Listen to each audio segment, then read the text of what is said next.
Ladies and gentlemen, boys and girls, kids of all ages, welcome to our Sunday stream. Nope, got that wrong. It's not Sunday anymore, it's Saturday. Welcome to our first Saturday stream in a while. Yeah, we're gonna change it up around here a little bit. Darth E. Curb, good morning. 105 degrees where you're at today. That's a lot. That's a lot of degrees. I don't know what it's supposed to be here. Right now, Diamond says it's 52 where his at, high of 64 today. Today, right now, it's 66 in the Atlanta metro area with a high of 83. So, yikes. Summer's not letting go. No, apparently not. We are finally drying out from the hurricane. I know that like we talked last week, just in the normal stream conversation. We dodged a bullet here, right? But it rained so much. Not happy with the heat miser. It rained so much, y'all. We got somewhere around 15 inches of rain in 24 hours. Like, it was crazy. And then you got the folks over in the Carolinas and South Georgia and little bits of Florida that just got absolutely hammered by that hurricane. And they're nowhere near normal yet. So again, like I said last week, if you have the means to do so, if you haven't done so already and you have the means to do so, donate to the Red Cross, donate to an organization, donate to your church, anybody that's sending help that way. Get help heading to the folks to places like Asheville and other areas around that, because we got 15 inches of rain, and like Diamond Anvil said, that was crazy.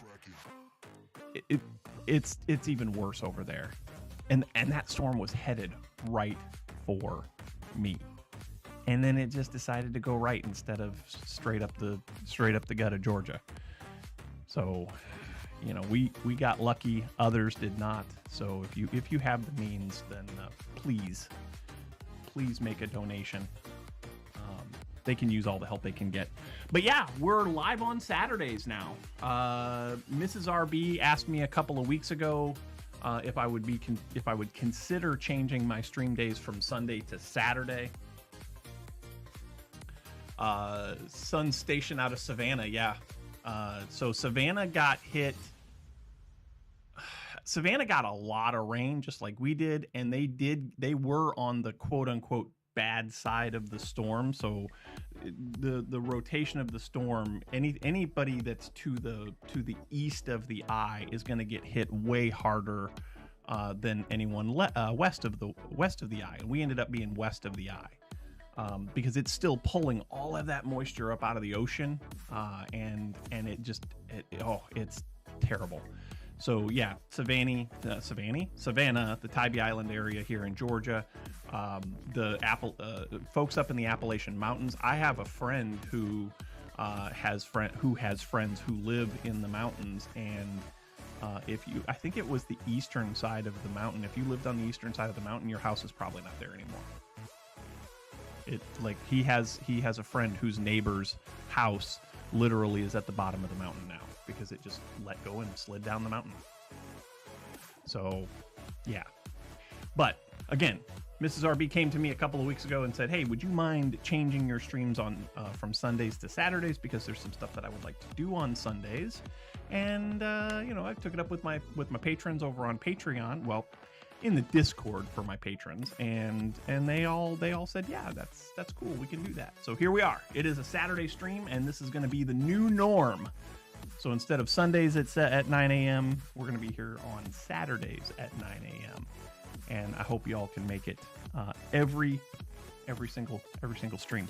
This is, of course, our monthly live stream where we just chat with one another. We may pull up a game. I've got Minecraft my vanilla world loaded in the background, but I'm only testing some things right now because as many of you remember. You remember this thing? You remember this? Remember this guy? This is literally my entire online existence as rbPlays and the Weekend Woodshop. But yeah, this is my 2 terabyte Western Digital My Passport portable hard drive. And last week during the stream, I plugged the hard drive in, and it didn't like it didn't recognize. So I grabbed a different cable and I plugged it in because I have extra cables for this. So I went and grabbed another cable and I plugged it in and it worked fine. So I didn't think anything of it. Well, after the stream, I took the cable and the drive upstairs and plugged it into my laptop to do some other things, and it wouldn't load. I tried another cable and it wouldn't load. And this hard drive, it'll load. The only way that this hard drive will load to any computer at all is if I have it plugged in when I boot the computer up, so that the BIOS can recognize it as an attached device. There's something going on with this drive, and it is no bueno. Diamond Anvil says that it's time to upgrade to a USB to an SSD. Well, let me just come over here, right? And there it is. There's our new 2 terabyte SSD right there. And it's better.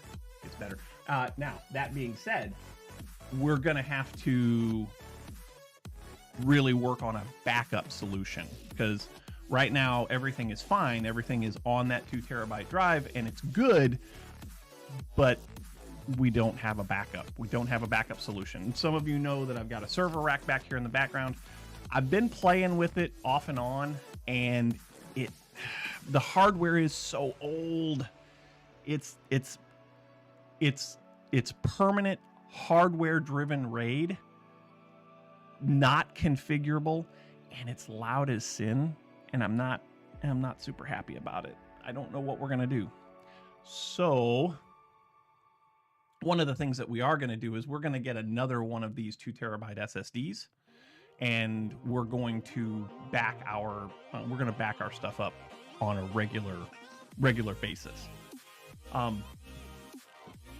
I got to tell you, folks, that was scary, and I know better, right? I know. Excuse me, I've got burps this morning. I know better. No, actually, I can't, Diamond. That's the weird thing about it. So Western Digital, on this My Passport drive setup, they did something weird with the connector, right? You can, I don't know if you're going to be able to see this or not, but do you see the connector? It doesn't just plug into a regular, what is it, SATA port? It's weird. Like, it's a physical drive. It's a spin drive, but it's proprietary on the connections. So if you don't have the USB cable, you can't connect it to anything. I would love to just do that. Like, I thought about doing that. And here we are.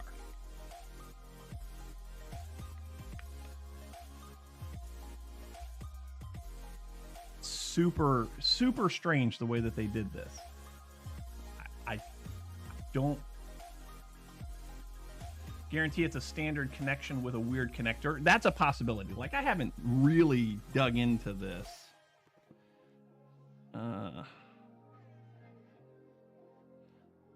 You could be right. You could be right.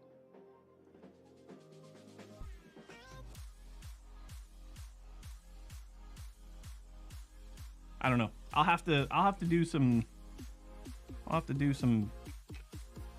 piddling, playing with it, and see what I can figure out. Because it's a night. I mean, it's always been up until now. Solder a SATA connector onto it, maybe, yeah. Although my soldering skills are not all that good. I'm an electrician and I can't solder. Can you figure that out? Can somebody help me figure that out, please? I do know a guy. I know a guy who's really good at soldering. He's one of the instructors that I work with. He's in our signals department, and he's fixed a couple of things for us here. The youngest son, Jimbles, the youngest son, he had a headphone problem, and he asked me if I could fix it. I was like, well, I can figure out where the problem is, but I don't know if I'll be able to fix it because my, I can't, the little dexterous stuff really gets to me. But I do know a guy, and I took it to the guy, and he's like, yeah, we can fix that. And sure enough, it works great now. So there are some possibilities. There also, if I'm not mistaken, isn't there a PCIe like USB extender that keeps a USB port inside the case of your computer? If that's the case, or I've got an extra SATA connector in my desktop, can I just get an adapter to go from SATA to USB and then just plug it inside the case and just leave it there?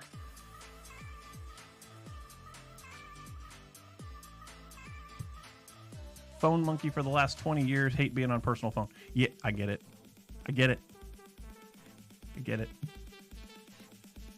So yeah, we had big time hard drive problems this week. I was legitimately worried there for a while that I was going to lose some stuff.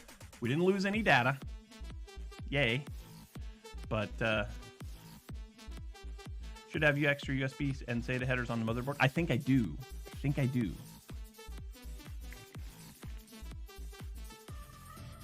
So I could conceivably use this down here.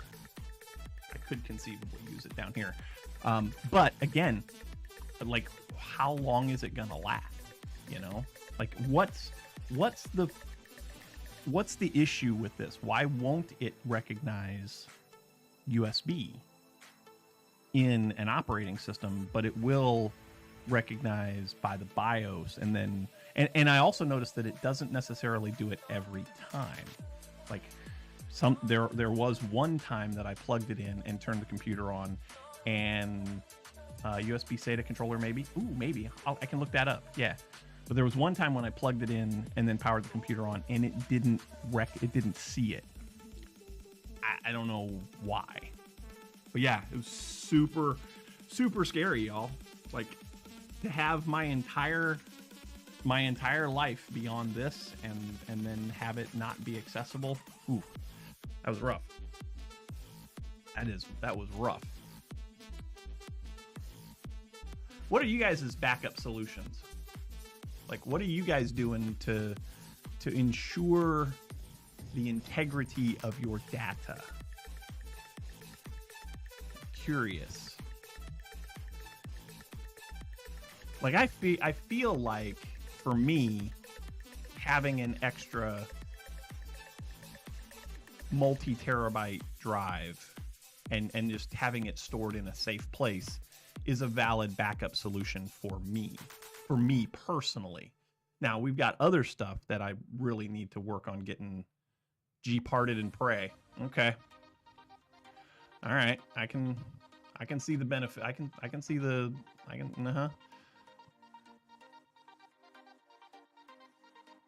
You use Google Drive for your backup? Okay. Yeah, I really want to get a server solution set up here in the house so that I can have local backups. Then I would like to also have a remote backup someplace. But that, if you're not careful, that stuff gets expensive, right? Like, that gets super expensive if you're not careful. The new SSD cost $140. I think it was 100. It was either 140 or 160. I can't remember right off the top of my head. Which, not like, I'm not mad about that. That's money well spent. But just, I keep looking back at the corner over there and looking at that server rack that right now is doing nothing. And I don't think I can make it do what I want it to do. It's old enterprise hardware that's not obsolete yet, but it's getting there. Like, it's getting to be an obsolete setup. I love the fact that all the drives are hot swappable. That's great. But the fact that it's hardware RAID and you can't change that. I can't make it not hardware RAID is annoying. Like I would love it to be a standard software RAID situation, you know, but it's not. Winter will be here soon. Space heater might not be a bad idea.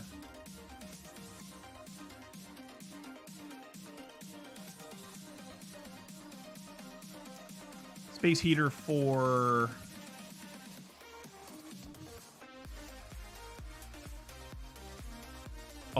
the server has a space heater. Yes, that is one thing that it would be good for.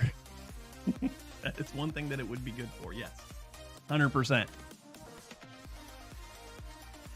I just wish that I could make it.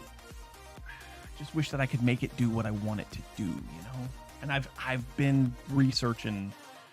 Is there a way to, you know, to remove the hardware RAID card and then replace it with a software RAID card? And it just doesn't look possible on this equipment. And so I've been looking at Amazon, right? Amazon, and then doing things like 1U server chassis. And, you know, I've found a couple that are decent, that would, you know, have some hot swappable drives. And I don't need a lot. But here's one that's 2U that would be 3, 6, 9, 12. That would be 12 drives. But that's without anything in it, it's $400, you know? And so, let me show you what I'm looking at. Man, I got burps today. Holy cow! I'll show you what I'm looking at here. Like something like this, you know, or even this one. This one has 2 hot swap bays. So if I put 2 larger format SSDs in there, larger format drives in there, then I would have, you know, at least a what is it, a RAID 0, you know. This one here has 4. I think it has 4. Yeah. See, these are SAS drives though. Well, I do have, those are SAS drives in that setup over there. But they can only be up to 146 gig drives, which wouldn't give me a lot, like wouldn't give me terabyte storage. I don't know. The whole thing that is frustrating to me is just like, what's my best and simplest and most cost-effective solution? And yeah, Diamond, you know, why new? Why not Marketplace or Craigslist? I will look on there and see what I can find there. I just don't want to get, like, this stuff back here I got for free. So I'm not out anything other than the inconvenience that I had to move it. And then I'm probably going to have to move it again to throw it away. Right. I could list it on Marketplace or someplace like that. And somebody might want it. I might get something out of it. But I don't know. Oh, you guys aren't even looking at me. You guys are staring at my desktop here. Let me go back to my just chatting screen. No, you can't. You can't disable it. It's all HP proprietary enterprise software that without the enterprise license, you can't do anything in it. Like it's infuriating. Like you try to go into certain areas. Oh, you have to. This has to be. You have to go into your enterprise account and disable this on the back end. I was like, oh, I don't even have that. So. Not a big fan of HP enterprise stuff. Like, I get it. They want to be needed, but I don't need them. I went down a rabbit hole. there for a while, and then I was like, you know what? I can't even deal with this right now. So, Yeah, it was frustrating. It was frustrating. Ideally, what I'd like to do is I would like to have a full array of drives, and then I would have to, and then I want to run like TrueNAS or remind you again what the server is. I will have to check that. I don't have that handy right at the top, off the top of my head, and it's over there behind a bunch of stuff.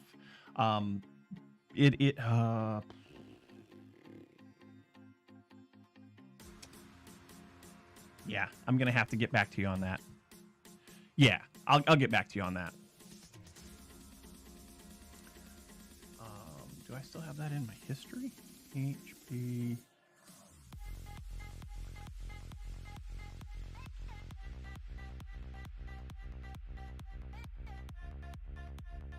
Nah, I don't have it in my history anymore.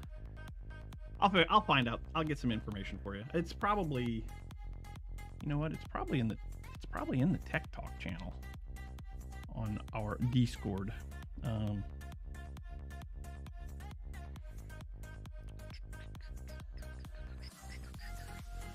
That's the announcements one. Tech Talk. Techity. It's probably back there a ways, though.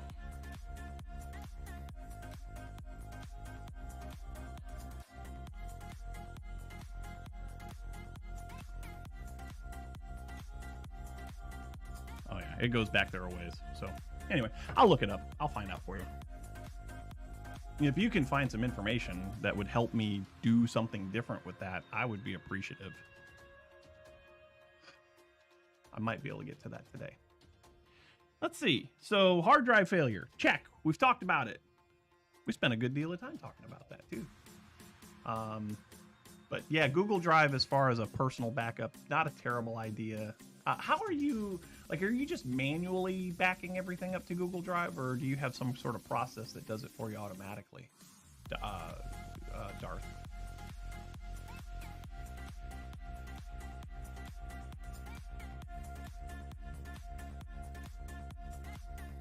You do it manual?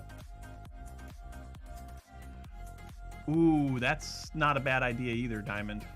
Level 1 tech, they might know some, they might have some information for me. That's a very good point. Get Wendell on the case.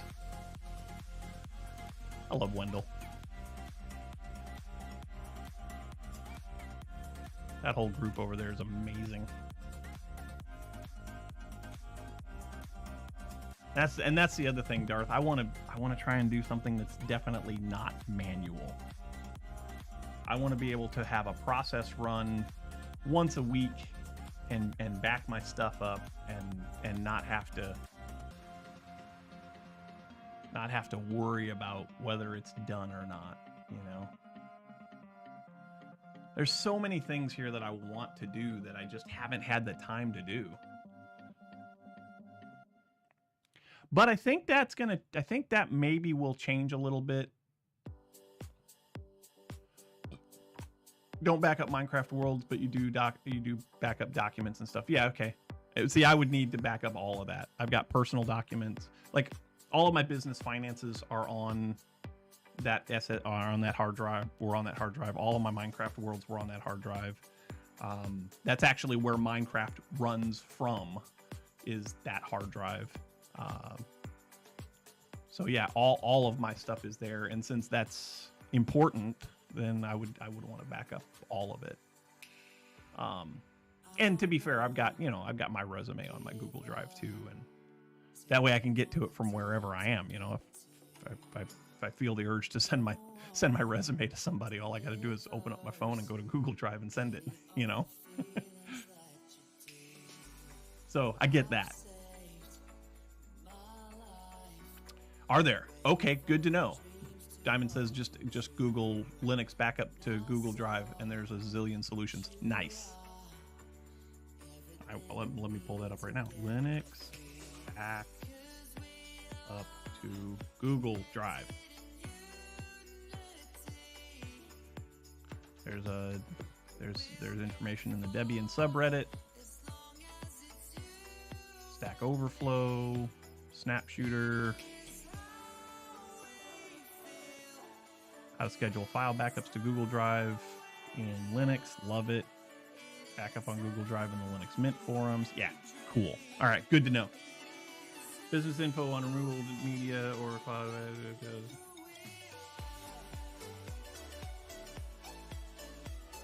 I gotcha.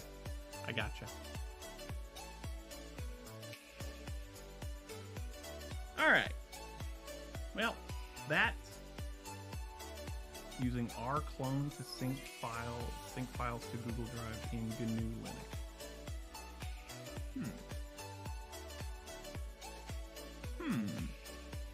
Interesting. And that's from 2023.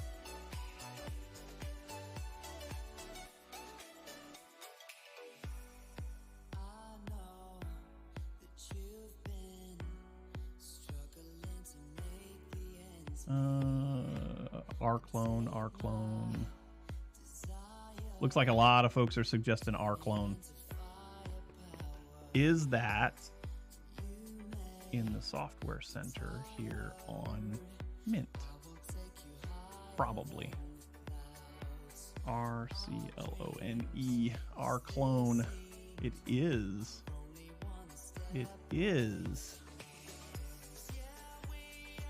Oh, no. Not 7. rclone. Yeah, so rclone browser. rclone program sync files, directories between local files of different commercial storages such as Google Drive, Amazon S3, OpenStack, Dropbox, etc. Cool. You ever heard of that one, Diamond?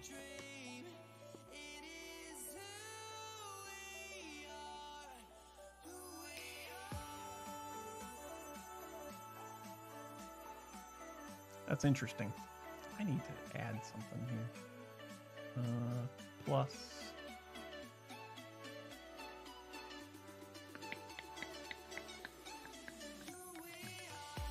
This is going to be good. This is going to be good, y'all. Video capture device. Camera 1. Go. Yeah. Look at it. Look at me. Look at me.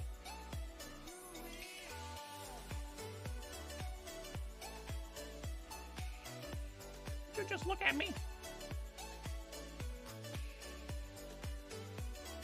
Cool. There, now you guys can see my pretty smiling face. Ugh. rclone. Let me write that down, because I'm going to want to put that on both of my, well, all 3 of my computers. rclone.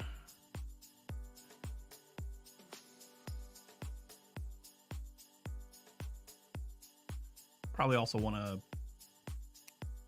watch a couple of videos on it, see how it works. Cool.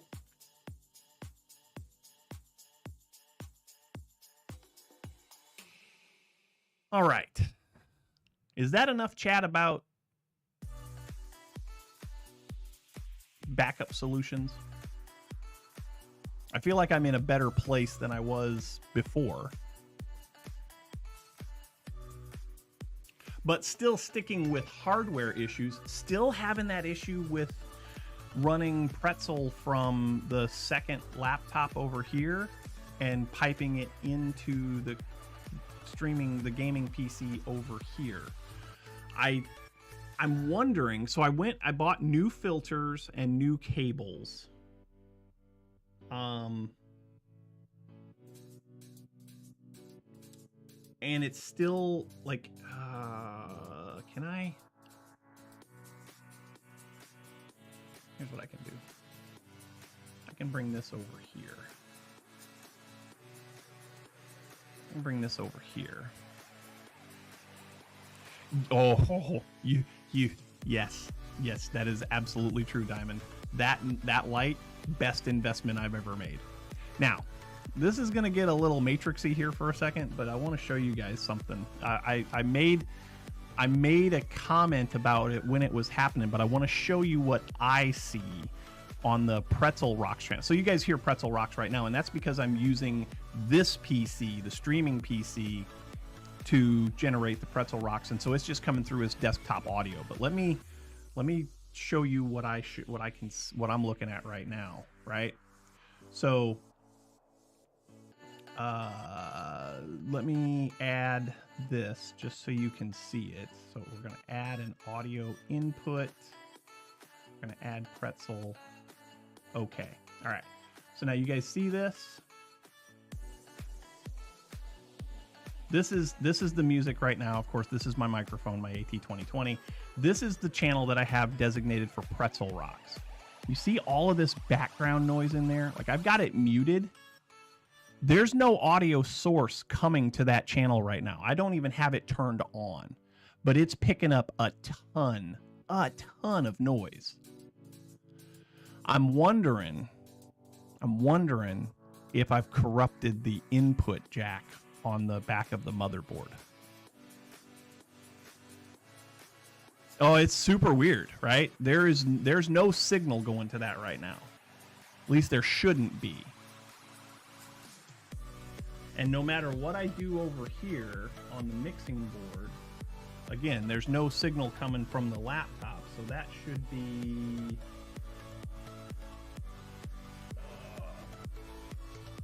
it could be ghosts. Could be ghosts. That should be this one. Yeah, so so this is the actual volume control on the mixer. So you notice as I slide this thing back and forth that level raises and lowers. That's turned all the way off. There is still a persistent noise on that channel, and that's turned all the way off. And just looking at the aux 3.4 output, yeah. So yeah, the aux 3.4 output that comes from the mixer and goes over here, that's a brand new cable and a brand new filter, and here we are. So I don't know. I just don't know. But it's getting noise from somewhere.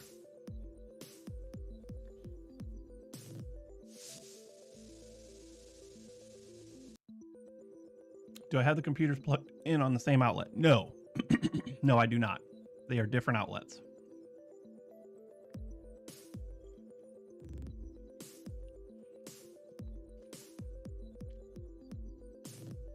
Grounding issues? Grounding issues as far as the AC power or the audio signal?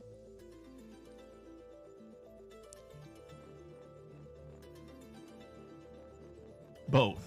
Okay.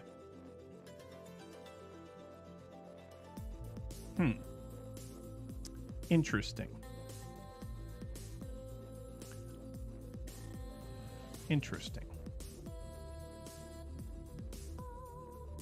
So my studio, now that you've mentioned that, that does bring up an interesting question. My studio is technically part of the garage. It was added later.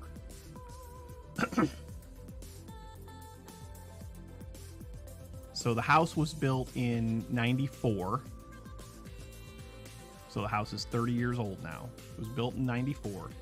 And this room was added as a second laundry room. So the main laundry room is in the house on the lower level, right outside of the garage, well, right inside from the garage.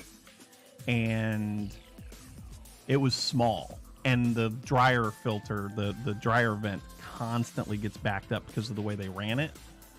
I've been keeping it clean, but it constantly gets backed up, gets clogged up because of the way that they ran it. Man, I've got burps today. Holy cow. But they added this, and I don't know when they added it. Like, it looks like all the grounding is intact, but you could be onto something there. You could be onto something there. I don't know. Don't know.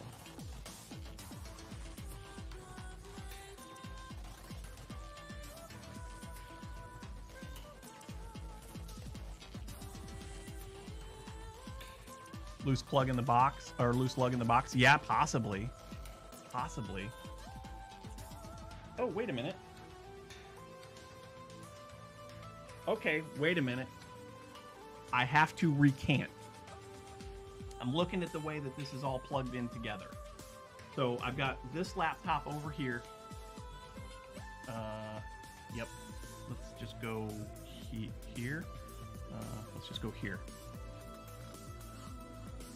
So I've got this laptop right over here. This is where Pretzel Rocks would normally come from. Then this computer here, both of them run down to a battery backup. The laptop is plugged into a surge strip. The surge strip goes over to the battery backup. This gaming PC also goes to the battery backup, and then the battery backup is plugged into a wall outlet. For some reason, I was thinking that surge strip was plugged into a different outlet, but it is not. They are plugged into the same place. So does that change your theory, Diamond?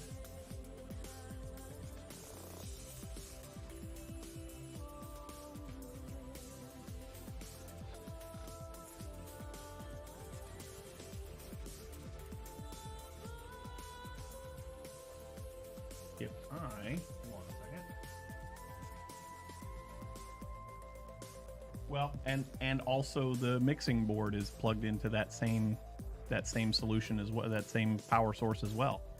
So yeah, I guess technically everything is plugged into the same outlet.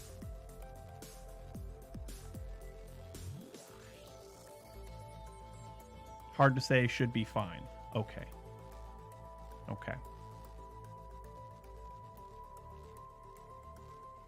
But yeah, it's super strange. Try to switch plugs. Okay. I'll do that. I'll do that later.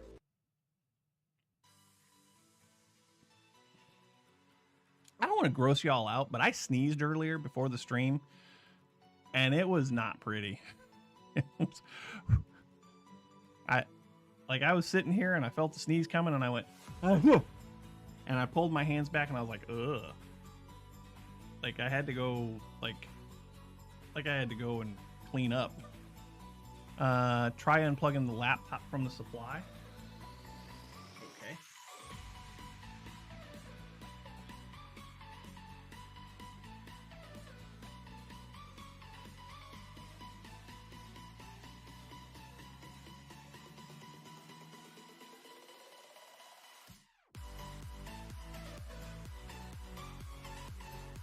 No, that didn't change anything.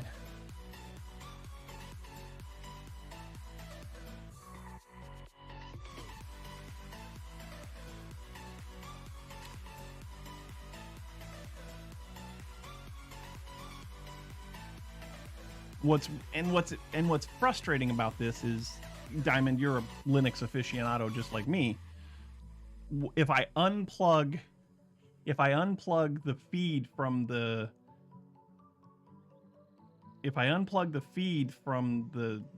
mixer to the computer, to the input jack, everything just disappears. Like, oh, we're just going to stop monitoring that now.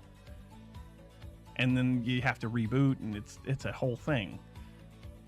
But yeah, just unplugging the laptop doesn't do anything. It's weird. Like, it's super... I hate that. Every time I close that laptop, the CD drive opens.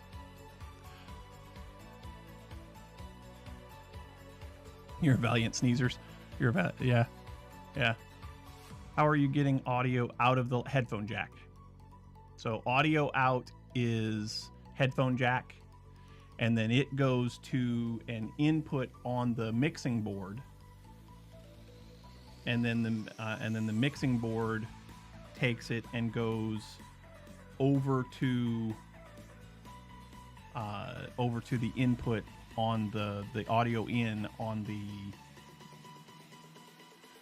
the headphone jack was unplugged already. Like it's like I said, it wasn't, the laptop wasn't running any audio, and it wasn't. Let me try this. Hold on. Let me try this. If I unplug this.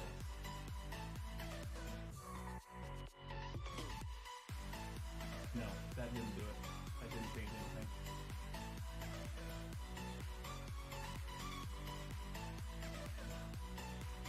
Also, that doesn't change anything.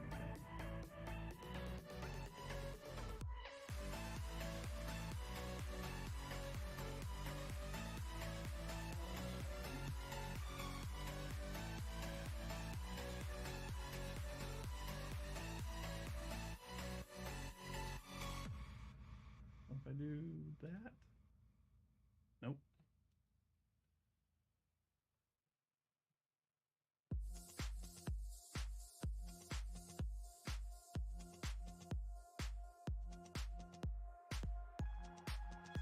Try and isolate the device inputting noise by interrupting the input chain. Yeah. If I do, I think I did that already. If I unplug this.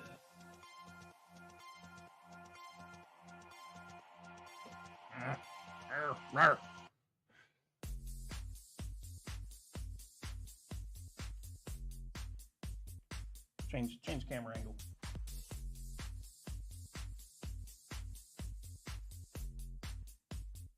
Come on.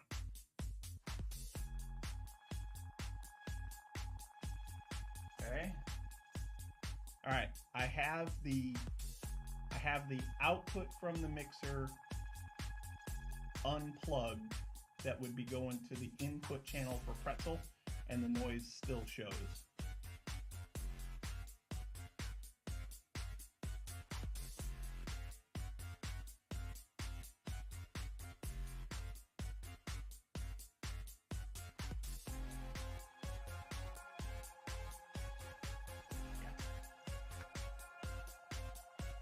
So it kind of, to me, it really does look like it's the input on the sound card.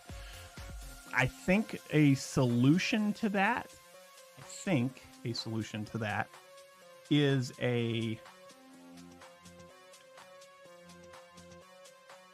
new sound card. A new sound card on the computer. I may have done damage to the input jack, but I don't know. I just don't know.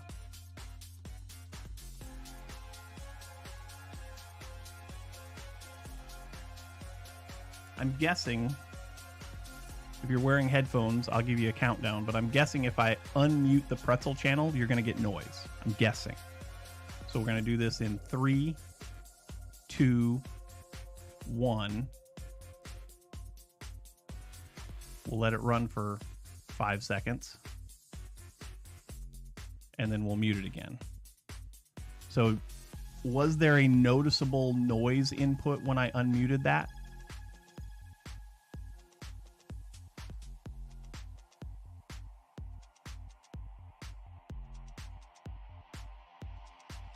Do I have an input jack on the mic? No.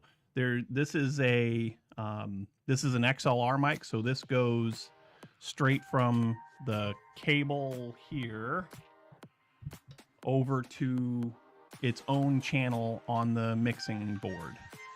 Diamond says he didn't hear anything as far as noise.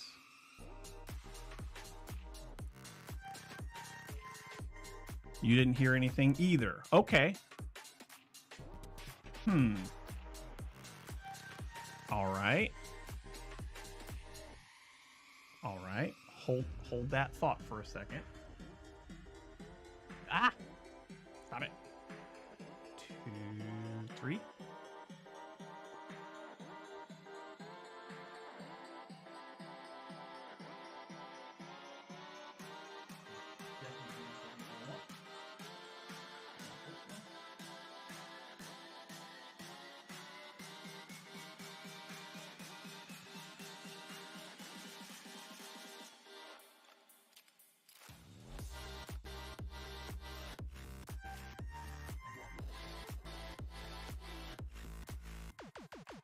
We're gonna try something. Your levels are kind of low. Okay.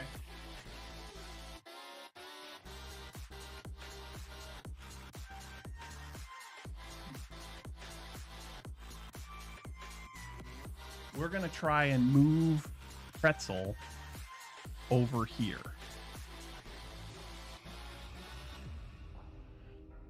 Do you hear phantom scream? Do you hear screams in the middle of the night? No, I don't hear that.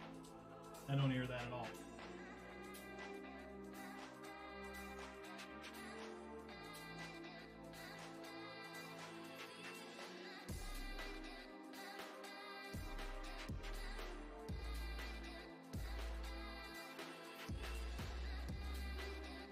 All right, we're gonna stop the music over here. Pretzel.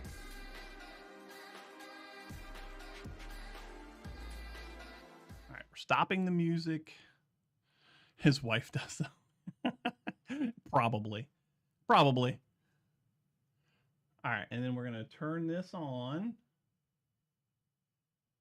Make sure that this is set for YouTube safe.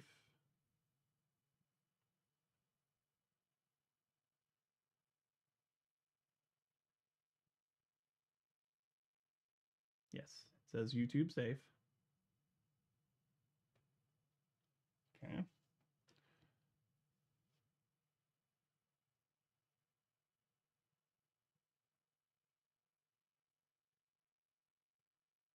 Okay. Hold on a minute. Apparently it's not going to play at all.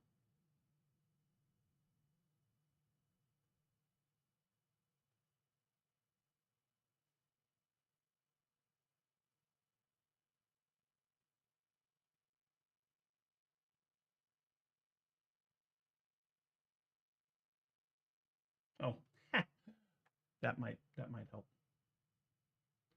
I increased the volume on the wrong channel.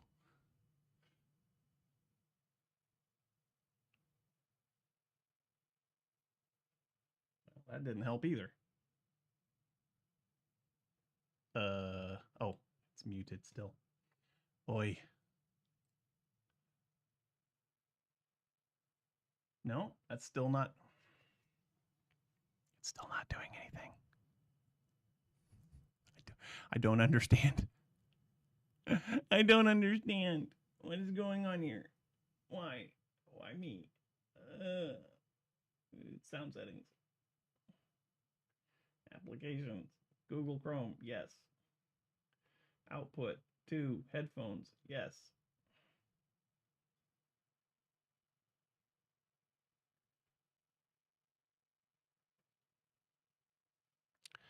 We're having some technical difficulties here. We're having techno.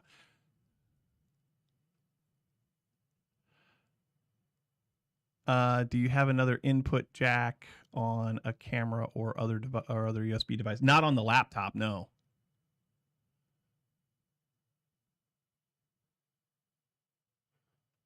And no, the USB, the cameras that I have for the stream, they don't have any separate inputs. I don't think there is a microphone input jack on the front of my PC tower. There is one on the front of my PC tower.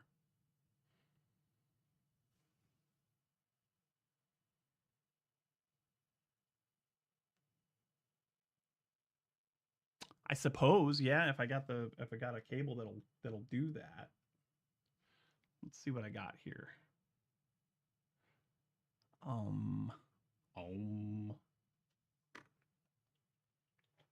Let's see what I've got. I have a cable here someplace. Here it is. Is it long enough?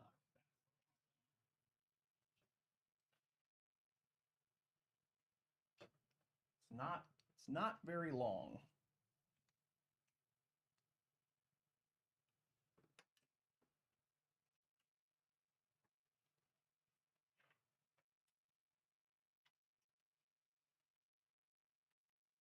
Let's try this.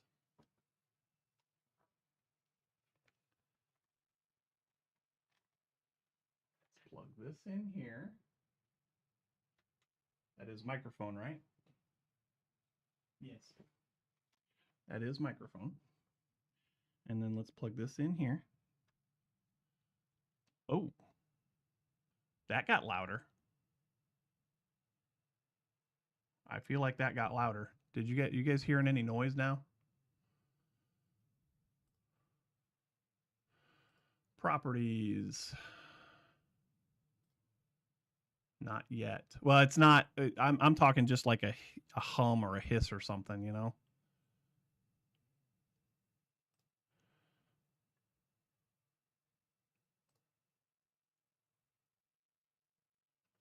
All right, let's try this.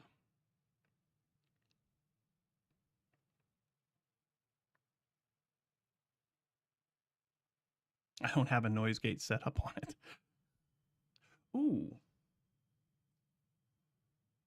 Filters. Hold on a second. Add a filter.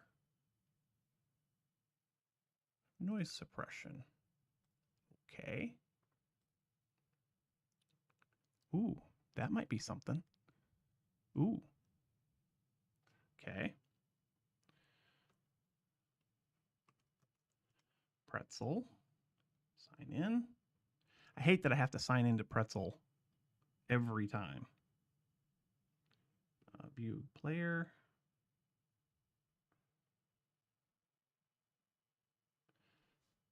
Let's turn this volume down and push play. Whoa, that's really loud.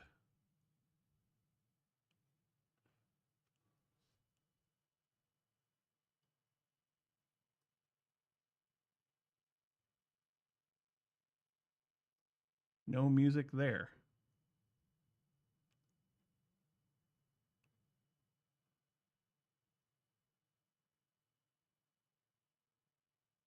So, are you getting any music now?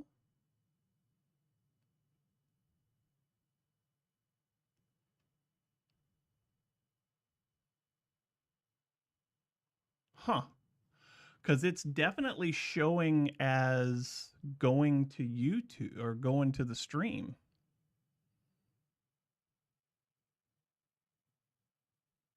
Well, not now. Weird.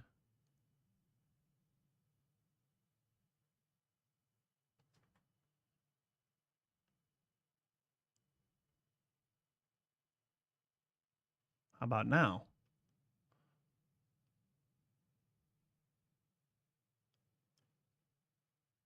Huh.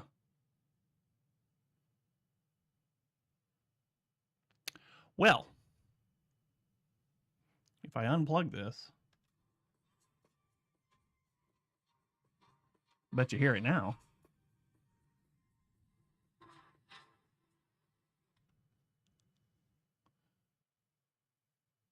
It's showing as an input on the. Well, see, now it's not. I broke something. I broke something. All right. Well,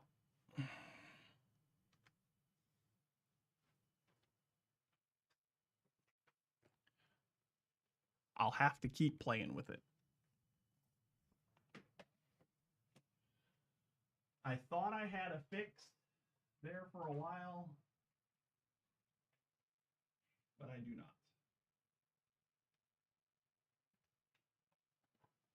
Super weird. I broke it. I broke it. Oh well.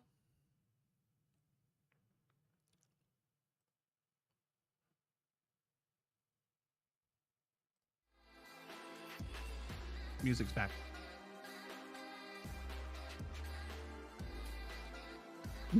Messing with hardware on stream is right up there with doing math in Redstone. Yes. Absolutely. Absolutely. Well, worst case scenario, I can play audio on the streaming desktop and it's fine. Not too loud for you guys, is it? Is it a comfortable level?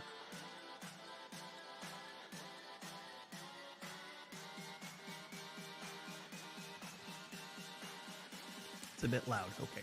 Oh, it is a bit loud, isn't it? That might be better.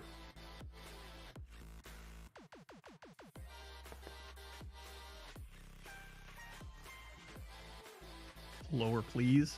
Okay.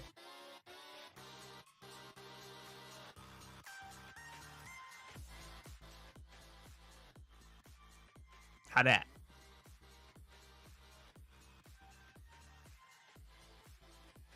Okay, good.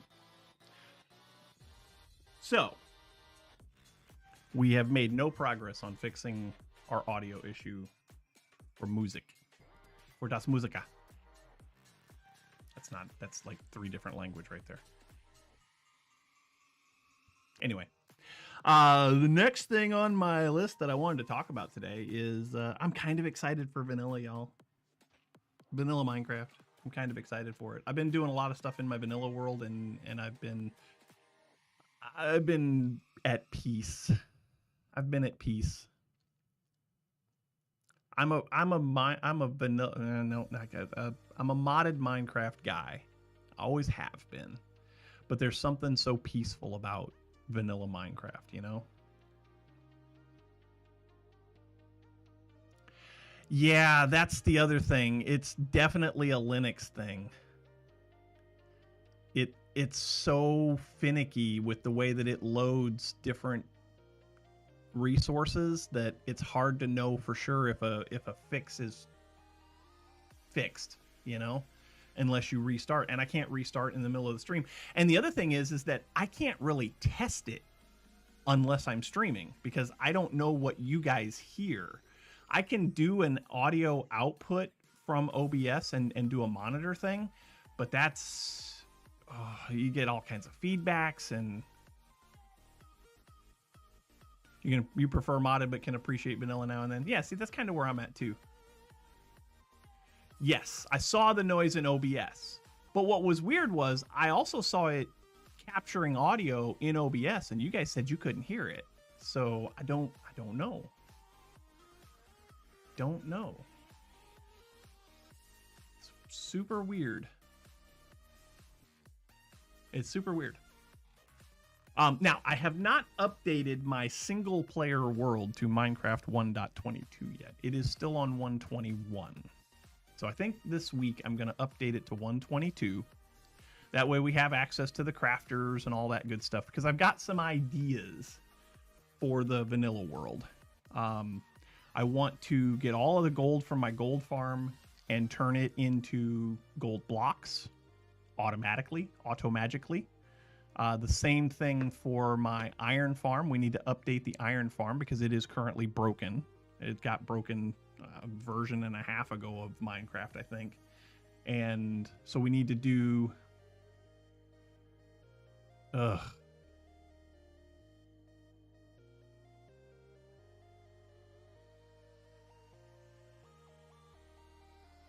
Somebody just tried to post, get the best viewers. I denied it. It even gave me a warning. It says possible ban evader. If you want to allow this comment, no. But yeah, the iron farm is broken, so I need to change its style, which easy enough to do. Thank you, Diamond. But yeah, I want to start auto crafting some stuff and try to slim down the storage needs of the base. But in order to do that, I got to get updated to 122, which I'm absolutely going to do today. Update to 122. Now that is going to break a couple of things for me, in that it's going to break. Well, I think we're probably okay on replay mod. I probably just need to update the right version of replay mod. But I'm also not recording anything for vanilla right now, so if replay mod doesn't work, that's okay for now.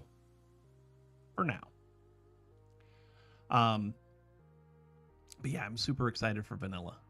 I'm feeling vanilla-y right now, which is cool, I guess. doing the work on the storage room, on the warehouse. I've been having fun with that. And if we can get it to the point where we're only storing, like when it comes to the metals, we're only storing blocks. Not nuggets, not ingots, just blocks. Yeah, vanilla bug. I got the vanilla bug.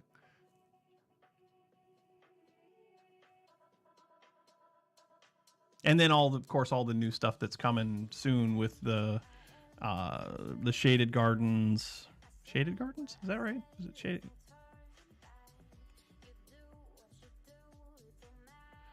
Did I ever make a shulker shell farm? No, I did not.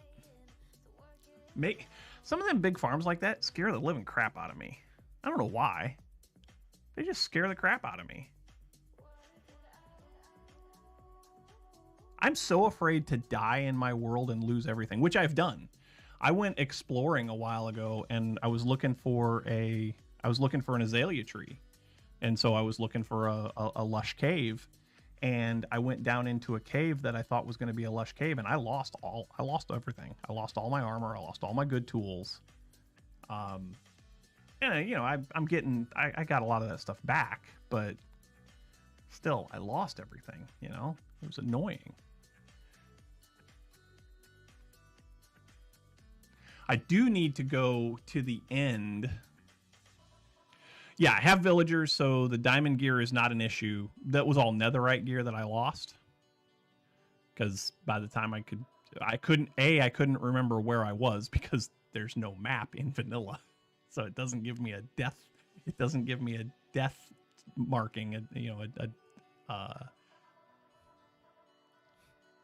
a death waypoint. So I don't know where I was. And then even if I could have gotten back there, by the time I would have gotten there and found my, modded would have definitely helped.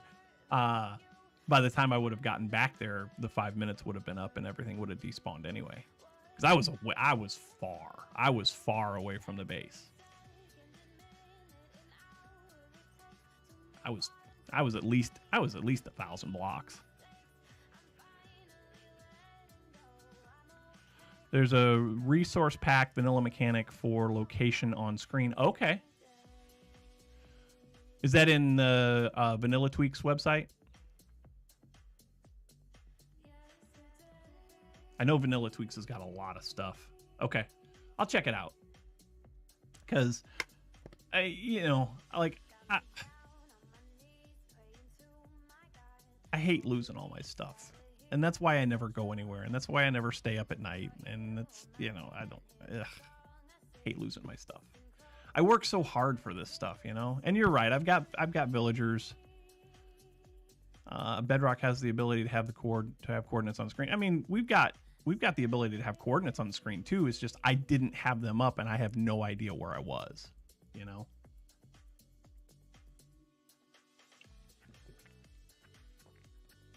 I can be impulsive sometimes and just rush in and do something and not pay attention to where I'm at.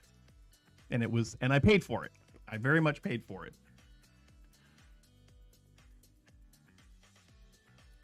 Oh, did we have an ad break?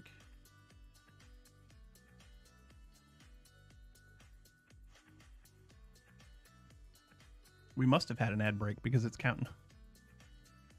Oh, not the F3 screen? Okay. You know what? Let's take a look at something here. Let's find Vanilla Tweaks.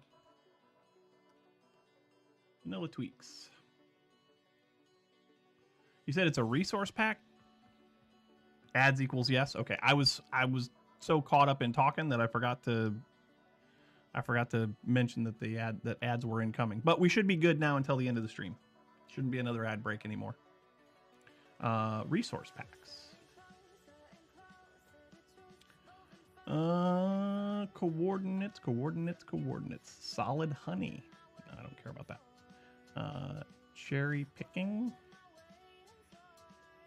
Endless end rods. Pink end rods. Accurate spyglass. Dragon elytras. Vex Elytras, Phantom Elytras. Those are all aesthetic. Connected textures, fixes, consistency, retro through GUI. Might be under GUI. Dark GUI, transparent UI. Numbered hotbar, smoother fonts. Clearer wither hearts. No. Very dirts. No, I don't care about terrain, connected textures, utility maybe. Diminishing tools, mob spawners, ore borders. Visual waxed copper. Directional dispensers and droppers, directional observers. Wither hearts. Wither hearts.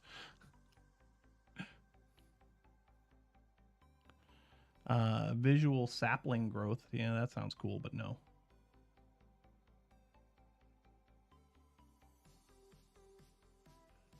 Visual infested stone. Yeah, I don't want that. I just want something that's gonna... Widgets? No, not widgets. I'll have to do some research.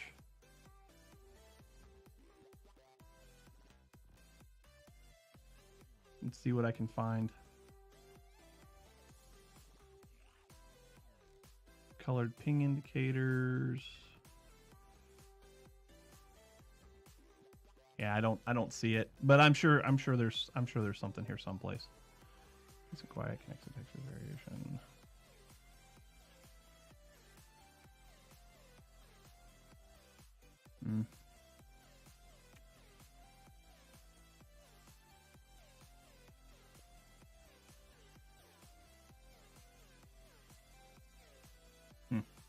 If you can think of what the name of that is, Diamond.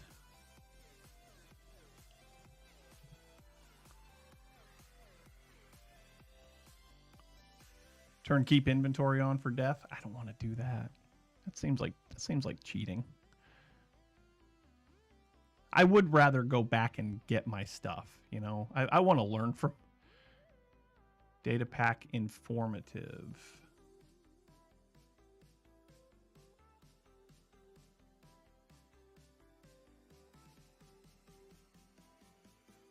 Ah, it's a data pack. Okay. Aha. I was in resource packs. AFK display coordinate HUD. Aha! Coordinate HUD. I like it. I like it a lot.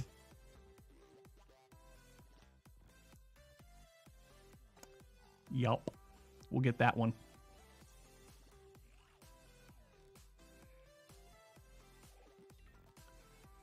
Real-time clocks, nether portal coordinates.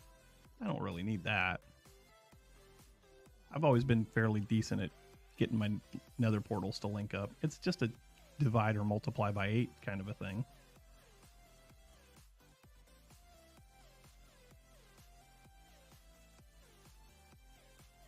But the coordinate HUD, that might be a good thing to get.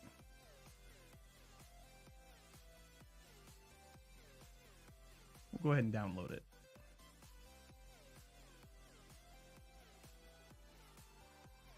We will download it, yeah? We will download this, yeah?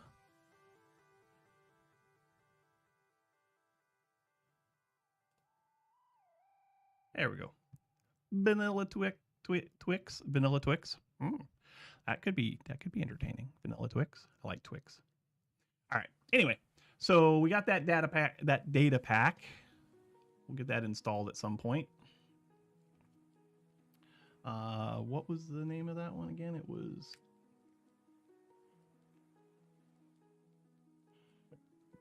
Coordinates HUD.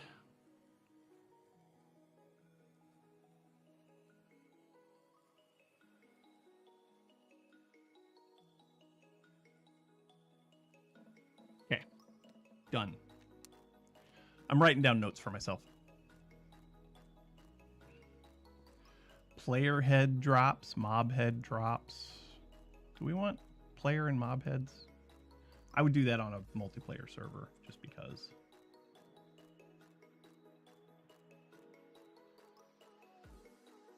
Convenience. Kinder chest always drops. Gameplay change. I don't want gameplay changes. Custom villager shops. Kill empty boats. Silence mobs.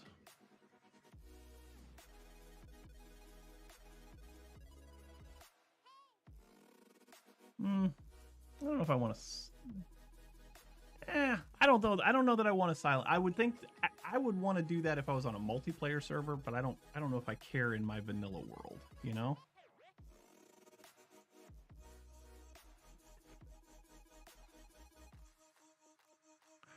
I'm trying to think of where I have a place where I have a mob there on purpose. So like the mob farm would be one, or not the mob farm, the iron farm.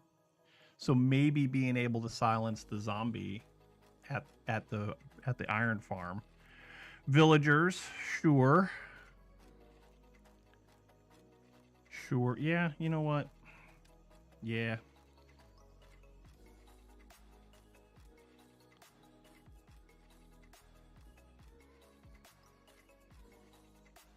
Okay.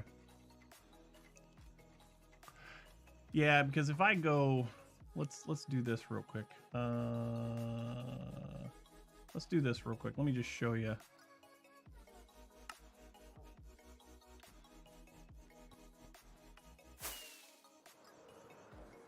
Like if I go over here.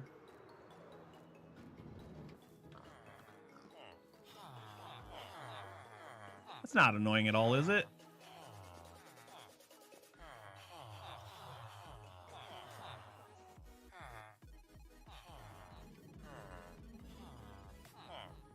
Yeah, that's not annoying at all. Mods are better. Oh, I put down carpet everywhere in here. I like it better. I like it better. It's much nicer.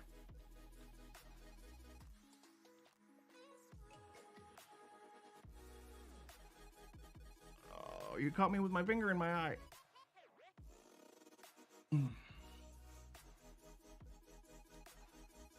What else do we think we need? Do we need double shulker shells? No. No, I'm not going to double shulker shells. Fortune works on shulker shells, doesn't it? Or not fortune. Yeah, I guess it would be fortune.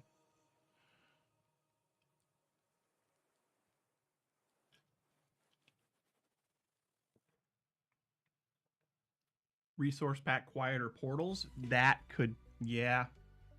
Yeah, that could be.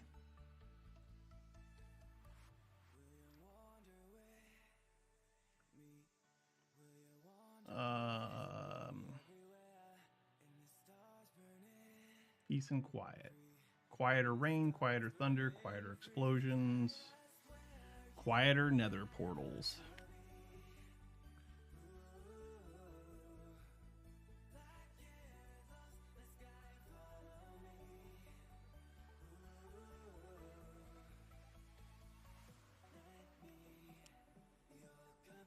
Yeah, I kind of agree with that.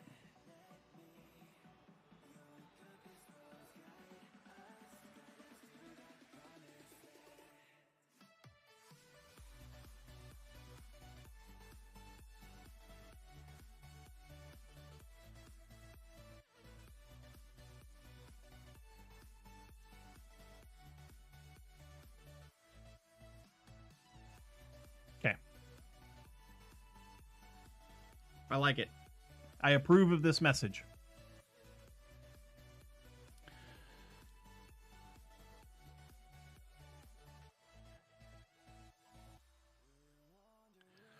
All right. The last thing that I've been doing a lot of thinking lately.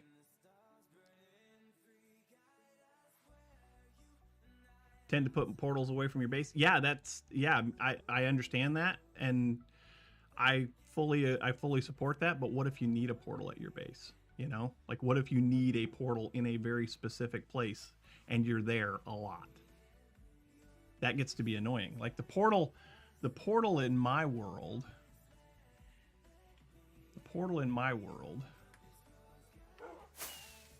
is over here. I do have these portals, which are my gold farm, but then my portal, my nether portal, is over here. I need to finish this too. Like this is supposed to be the courthouse, right? So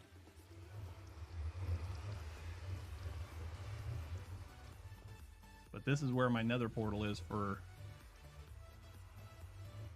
I've been doing a lot of thinking lately. There's your problem. You're not wrong. You are not wrong.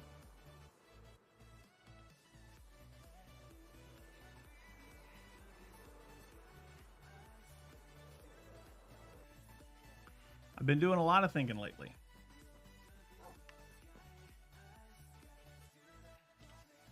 Let's get back to this camera view. I've been doing a lot of thinking lately about what's important to me. My free time, my downtime is extremely important to me. And I feel like I'm getting a good bit of downtime. I don't feel like I'm getting burned out on anything. But I have made some realizations about who I am and what I want. And I don't want to be a production woodworker. I love to make things, but I had a job recently that made me really second guess if doing a bunch of client work was worth it to me. And I came to the conclusion that it is not. I had to build a bunch of drawers. I can build drawers. And if all they wanted was the drawers, the job would have been fine. But they needed the drawers painted white. And I am not set up to be a paint shop. I ended up having to cancel the order and refund the money to the customer because there was no way that I was going to be able to efficiently, effectively, and accurately paint those drawers in a timely manner. And it caused me a lot of internal grief. So I've made the decision. I'm going to, obviously I'm going to keep doing rbPlays stuff. I'm also going to keep doing weekend woodshop stuff. Paint the boards before you cut? Possibly, but here's the other issue, and we're going to get to that in a second. But I'm not going to do, as Daner made woodworking YouTuber would say, I'm not going to go full business human. I'm still going to do laser engraved Christmas ornaments. I'm still going to do cutting boards. I'm still going to do planters, things that I can easily manufacture in my roughly 10 by 20 garage workshop.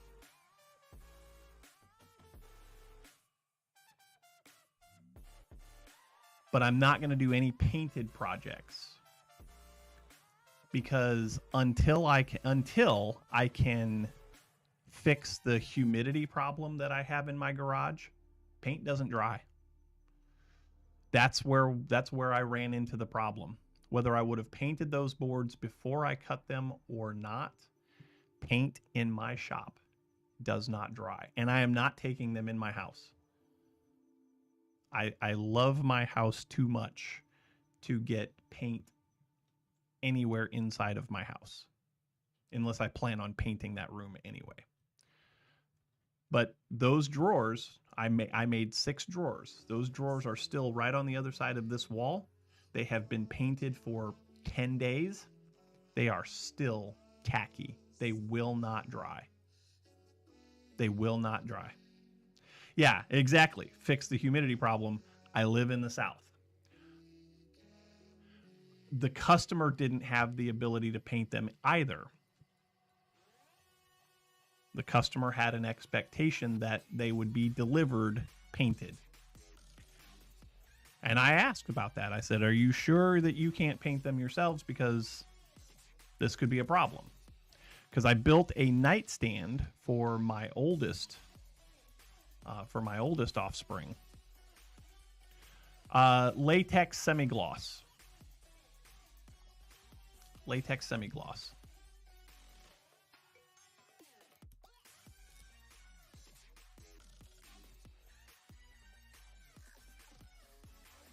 Rust-Oleum enamel.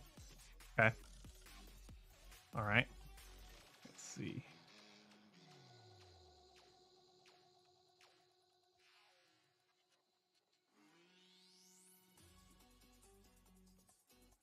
Rust-Oleum enamel paint.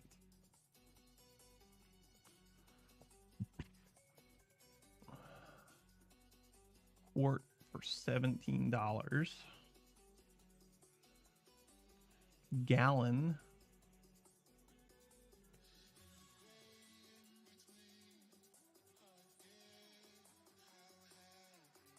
Well, they just wanted white, so white should be doable.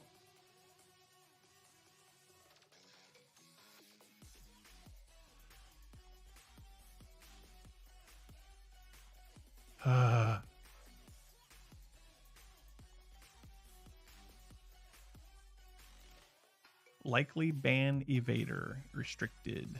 Thank you, Diamond. I don't understand these people. Like, help me understand. I know some of you probably aren't even seeing these chats pop up because they're automatically getting flagged, but help me understand how these people that are spamming links into other people's chats, like how do they make money on that? How do they what's the I don't know. What are they trying to do? I know I sound naive and stupid right now, but what's the lure, you know? But anyway, yeah, so they wanted white.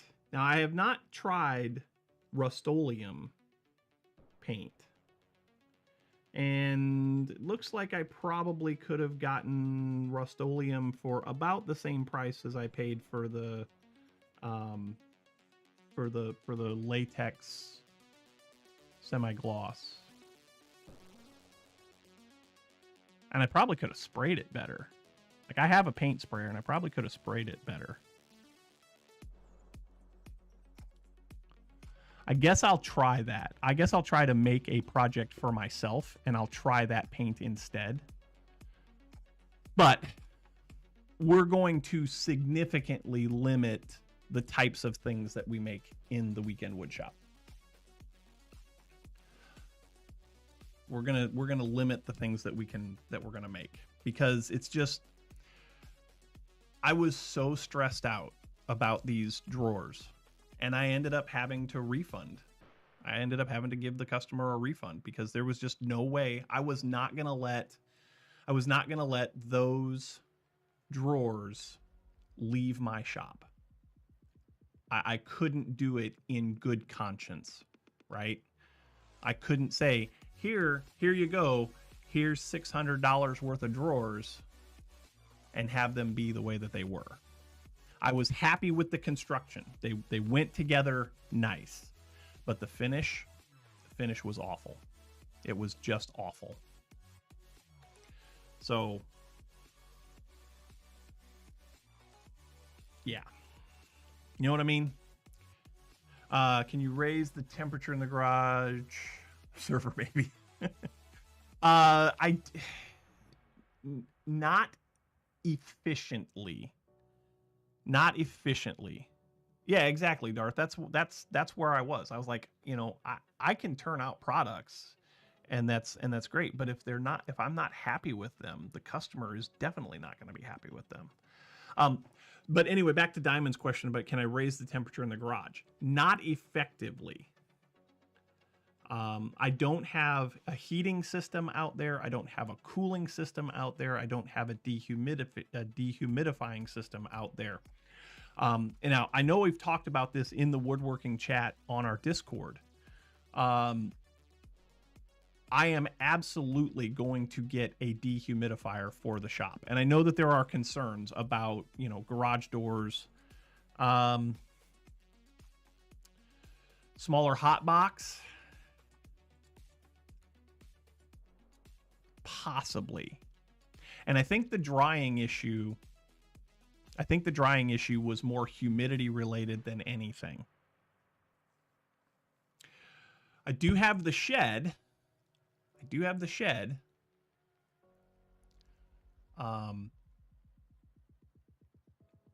There could be some possibilities there, like turn it into kind of like a kiln.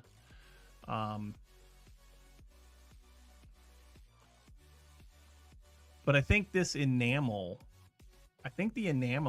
idea might be raising the temperature will lower the relative humidity. Sure. But I found a couple of dehumidifiers that are not super expensive. And to that point, I know that there's concerns about, it's a garage, and so garages are not efficiently sealed. But I've talked to some other woodworkers. I've talked to some folks that have had experience with this before, and while it's not perfect, while it's not a perfect solution, there are energy cost concerns. Putting a dehumidifier in the garage and letting it run during the times when I'm trying to lower the humidity for finishing. Turn it on about an hour before I go out there to start the finishing process and let it suck some of that moisture out of the air, and then let it run throughout the process of the curing time for the finish. I think we might be on to something. Again, it's not a perfect solution. And yes, there are two giant holes in the forms of garage doors at the ends of my shop. But while they are closed, they do seal well. The volume of air trying to affect is huge. Yes, I get that. 100% get that. Whoops. And I've talked to some folks in similar situations, and they all have dehumidifiers. I was just watching the Wood Whisperer. He just did a shop tour. He's in an old firehouse, so not an energy efficient building by any shape of the imagination.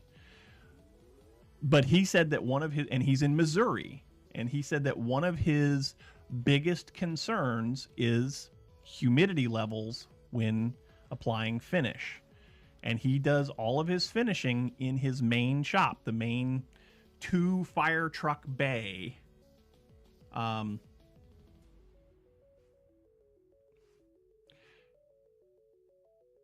he put in a dehumidifier, and even he said that while it's not ideal and it does have a cost associated with it, it helps. So I think we're going to do it. And Diamond, that's the other thing. If it doesn't work, I can use the dehumidifier in the house, because our house is very humid. It's very humid. Like, it's humid in here right now. So I think it's worth looking into. And the shop is 20 by 20. Well, 22 by 22.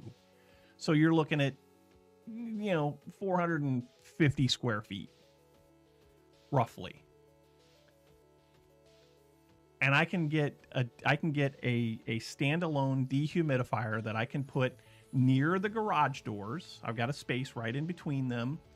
I can plug it in, and I can also run the drain hose out through the door, and it will drain outside.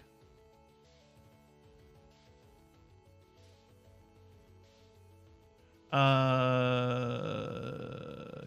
Darth's asking what is this humidity you're talking about? So I would love to have as much as I would hate it, I would also love it to have a wood shop in Arizona. Because finishing would be a breeze. Finishing would be a breeze. Now, being in the shop for any length of time, if it's not a enclosed air-conditioned space, would be brutal. Darth lived in Georgia for 3 years, so he knows what humidity is. Yeah. I really do think I really do think that I absolutely need at the very least a dehumidifier. Yeah, but even when you have the Georgia's not that bad. Like I actually love living here. I'm not a big fan of where I'm from. I always wanted to get out of where I'm from. Even going back to late middle school and high school, I was just like, I just want. Yeah, but we don't get that all the time. We got that because of a hurricane. We were actually, before that hurricane, we were actually in a drought. We were not getting any rain at all. Like I can count on both hands the number of times it's really rained this year. It was. I've had to mow my lawn 4 times. I need to go out and mow it again once for the basically the last time of the year, and also to mulch up some of the leaves that have started to fall. But yeah,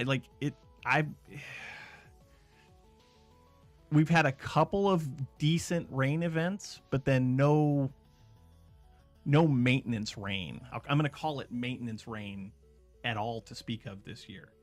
It is either pouring down rain for a couple of hours, or it wasn't raining at all for weeks. Right? And so I feel like we were 9 inches low before the hurricane.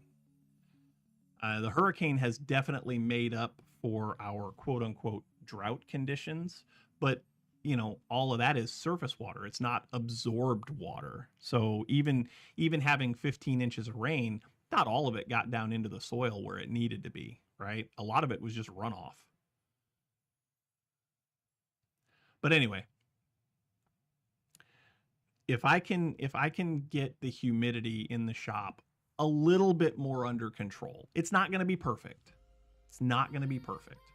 But if I can get it a little bit more under control, then that will help me to put out a more reliable product for potential customers. And then maybe someday I can get back to a point where I can do custom client work, possibly painted projects, and go from there. But for now, we're going to go with oil finishes. So like cutting boards with mineral oil and beeswax. We're going to do polyurethane finishes, because those polyurethane finishes, they do dry well in the environment that they're in, well enough. And I don't use like gallons of polyurethane. I just use the rattle can spray bottles, and it's for like Christmas ornaments and stuff. I don't put any finish on the cedar planters. Yeah, I agree. Water-based finishes are definitely not going to work well. And I do love your suggestion on enamels. Like I'm thinking I might go and get, you know, like a quart of an enamel fin. You know what? I might have some. I know I don't have a lot, but I might have some. But anyway, if I don't, you know, go out and get like a quart of a gloss white or a black and just try it. Yeah, just try it on scraps and see how it feels, see how it finishes. And if that's the case, if that works out, then I have a solution for in the future. I cannot mentally, I cannot put myself in a position again where I've got a customer on the hook waiting for a product that I can't deliver. And telling this customer after an extended period of time, hey, the boxes turned out great, but the finish is garbage. I'm gonna have to give you your money back on this. Like telling them that, and you know, for what it's worth, I lost money on this. You used it on cabinets that work like a champ. Good to know. But you know, I lost money on this.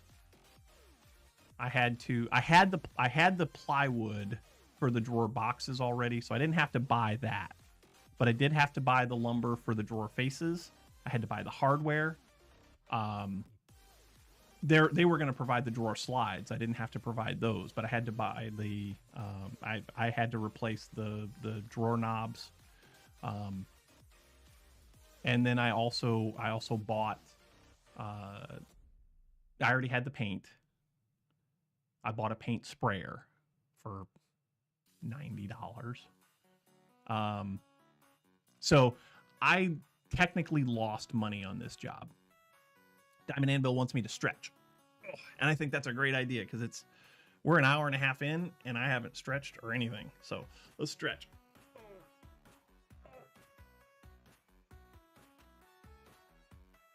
Oh. And for what it's worth, Mrs. RB was not happy about the fact that I lost money on a job. And I don't blame her. So we've had some conversations this week about, you know, what is this woodworking business? And I think I'm going to get out of the woodworking quote unquote business for a while. I'm still going to keep my ads or my stuff listed on Facebook Marketplace. And, you know, if somebody wants planners, those are easy. If somebody wants a cutting board, that's easy. Dice trays. Yes, exactly. It is sad, but I learned from it. And I am a big proponent of things that I can learn from. I am a big proponent of things that I can learn from. And I try to tell my kids the same thing all the time. You know, yeah, this is unfortunate, but did you learn from it? And most of the time they can say yes. Nobody's asked me to do this, but I am going to hydrate. Back is sweating. I have back sweat. It's not good.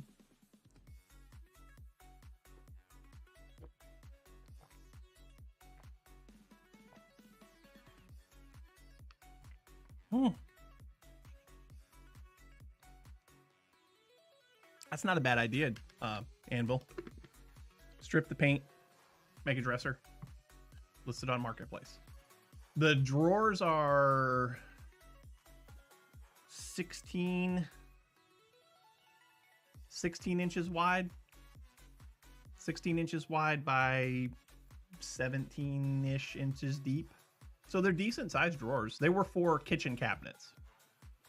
They were the story behind it is that the cabinets were custom cabinets for the space. And so it was either just get drawers rebuilt, and the drawers were in bad shape. If I ever think about it, I've got one of the drawers that the customer just didn't want. So I used that as my frame of reference to build the drawers out of. If I think about it, I'll take a picture of the drawer that they gave me. It's a disaster. It's just nothing but water damage. They built it out of MDF, you know, that medium density fiberboard. And it was like they're bad. And then they're wrapped, like they're not painted. They're wrapped with some kind of, I'm gonna call it vinyl, but it's not vinyl. Add crown molding, dress it up, put it on marketplace. Yeah. I like it the way you think, yo. I like it the way you think. Now I gotta get a paint stripper to get the paint off. But that's fine. Is there a good paint stripper that you guys recommend?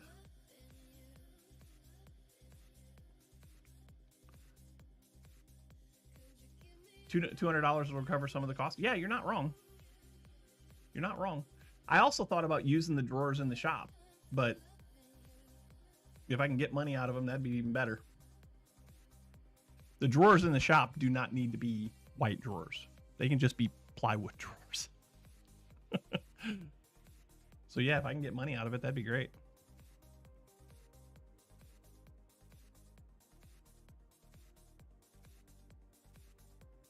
There's 6 drawers, so I could do a two wide, 3 tall kind of a thing. Yeah.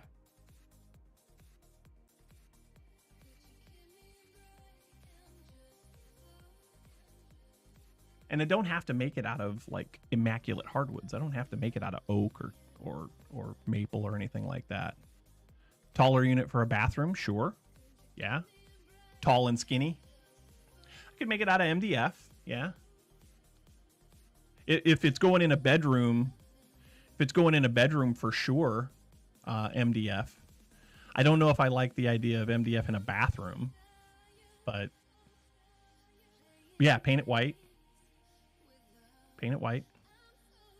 I see that I have choices just in my sponsored search results. I can do gloss black, gloss white,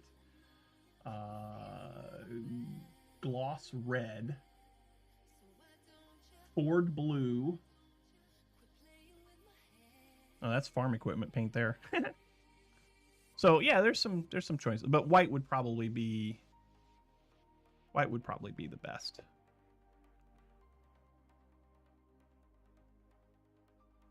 No bathrooms, too much moisture. I mean, I'm inclined to agree with that.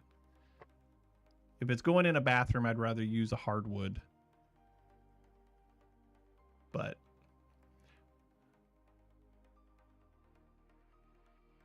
selling against box stores, so anything's better than a car.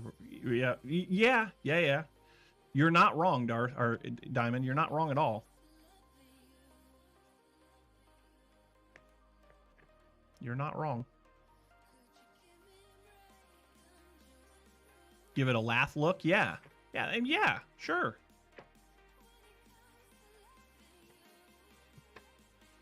I've got a router bit. I could actually make it. I've got a router bit that would do it. I could do more like a shiplap kind of a look. That'd be cool.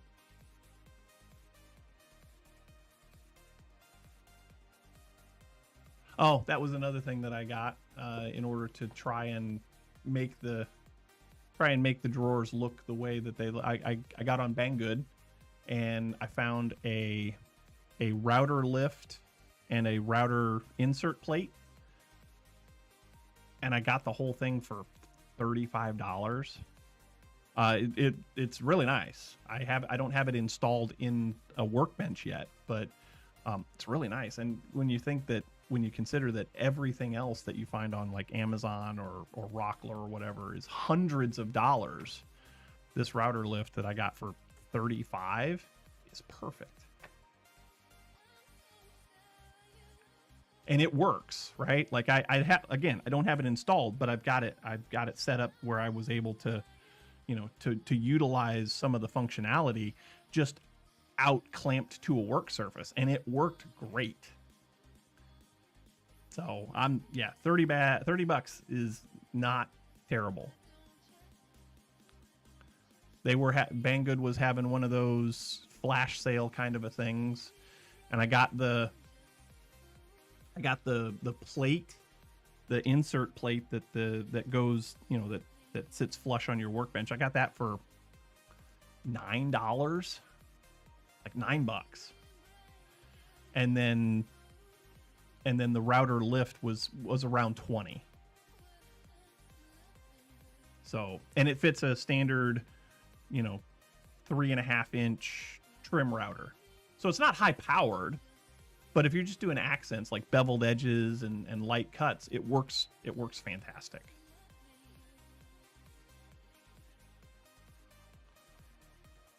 I love it. And I also got a new Harbor Freight Bauer trim router. I love it because it's got variable speed on it. The other trim router that I have from Harbor Freight does not have variable speed. It is balls to the wall all time. And again, it works great for, you know, doing accents, you know, bevels and chamfers and, you know, rounded edges and stuff. It works fine for that. But if you need to change the bit size, if you have a smaller bit versus a larger bit, you need to increase or decrease the size so you don't get burning on the wood. And this new router that I got for $20 has that. It only takes 1/4-inch bits, but it works, you know? Works great. But that's all the stuff that I've got that I wanted to talk about this week, y'all. I hope that you have enjoyed this stream. I think I am going to go ahead and call it here in a minute. But I really do appreciate everybody's feedback today.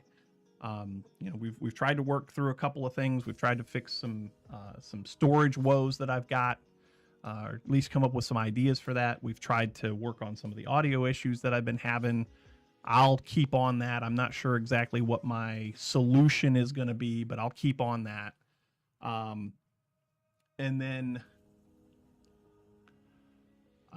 we've also talked about, you know, the future of the channel and what we're going to do. We've talked about the wood shop and what we're going to do over there. And I appreciate you guys' feedback. It has been awesome. I really enjoyed it. And it was, Darth. It was very nice to just chat today. Next week, I think we're going to play...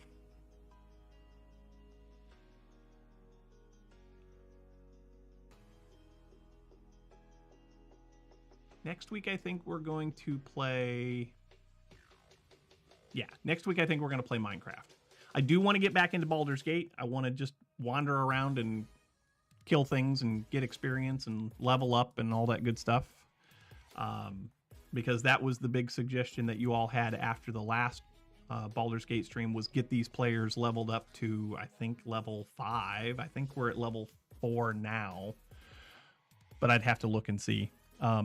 So I do want to get back into Baldur's Gate, but yeah, I think next week is going to be Minecraft. I will let you know for sure as the week progresses, but yeah, I think we're going to be in Minecraft next week. I've got a Minecraft bug right now, so Baldur's Gate's cool. You're a Minecraft fan. I know, Darth. I know. As a content creator, that is the toughest thing. As a content creator, that is the toughest thing. My channel is built around modded Minecraft. Like that has been the thing that drew most of the people, if not everyone that's here. You guys are all here because of my modded Minecraft content and the way that I play, the way that I interact, right?